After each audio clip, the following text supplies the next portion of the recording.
What do you got here? 161. Yep. What club? I'm gonna hit a 6-iron here. It's into the wind a little bit. I can see the flag. Flag's right in the middle. So I'm just gonna go right for it. All right. Good lie, nothing in your way.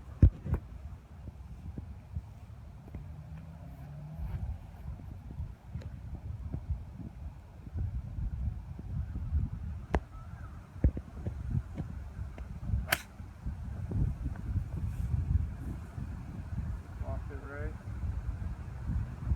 Long and right. Yeah.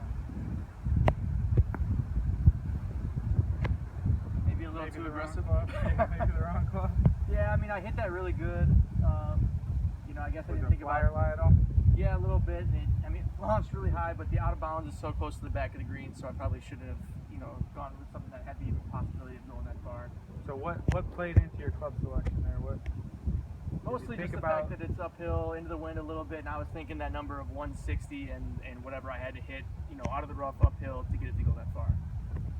How far do you usually hit that one? About 160? No, I usually hit this one maybe 180. Okay.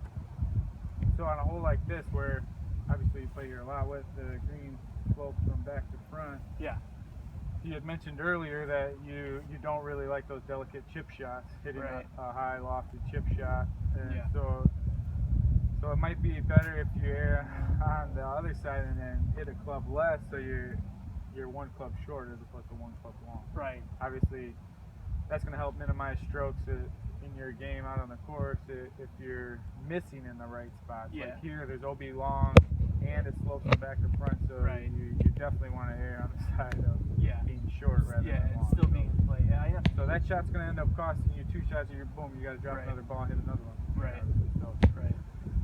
there's probably 5 or 6 holes out here at Montepisi that are going to be like that, where you don't want to go even pin high. Right. You definitely want to stay on the front of the green.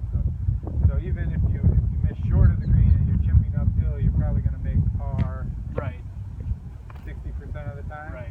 Whatever you say. So you got to kind of weigh those percentages. If you hit too much club here, chance of you making a par is very slim to none. Yeah. Obviously, you're hitting a par right now. Right. Yeah. It's pretty much dead past the hole on this one, but. So definitely probably 7-iron would have been the play here. Right. So I did like your pre-shot routine. You got behind it. What were you thinking as you approached the golf shot? Were you visualizing anything? Were you thinking of where you can miss or not miss? Or No, I wasn't thinking of where I could miss. I was just thinking, I already know what direction the wind is blowing since we've been playing. That, if I just go a little bit left edge of the green, that I'd probably be able to, let the wind push it back to the right.